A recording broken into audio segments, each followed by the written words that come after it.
Hello বন্ধুরা, আমাদের নতুন চ্যানেলের প্রথম ভিডিওতে তোমাদের স্বাগতম। কিন্তু এই ভিডিওটা যে দুঃখজনক হবে তা আমি ভাবতেও পারিনি।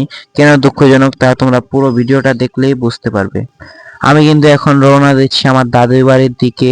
তো দাদু বাড়ি যাওয়ার জন্য কিন্তু সকাল সকাল বের হয়েছি, কিন্তু দেখতে পাচ্ছ সকালবেলা কোনো গাড়ি নেই, তাই সাইকেল দিয়েই বের হয়ে যাচ্ছি দাদু বাড়ির দিকে। আমার দাদু বাড়ি প্রায় এখান থেকে 1.5 কিলোমিটার দূরে, সেজন্য বেশিক্ষণ লাগবে না সাইকেল দিয়ে।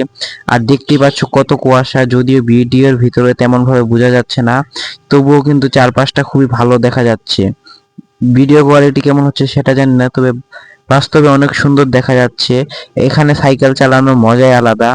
তো যারা যারা সাইকেল চালিয়েছে তারাই জানো। পুরোটা পথ ভাঙা থাকার জন্য ভিডিও করতে পারিনি, কারণ ভিডিও গুলো অনেক নড়েছে। তোমরা দেখতেই পাচ্ছ রাস্তাটা কত ভাঙা। আসলে বন্ধুরা, আমার দাদি মারা গিয়েছে, সেই জন্য আমার দাদু বাড়িতে আসা। আর তার জন্য কবর খোঁড়া হচ্ছে, তার জন্য সবাই দোয়া করবে, তাকে যেন আল্লাহ তাআলা জান্নাতবাসী দান করেন। বন্ধুরা, বুঝতেই পারছো আমার দাদি মারা গেছে, সেই জন্য ভিডিওটা আর কন্টিনিউ করছি না। আজকের ব্লগটা এই পর্যন্তই রাখছি।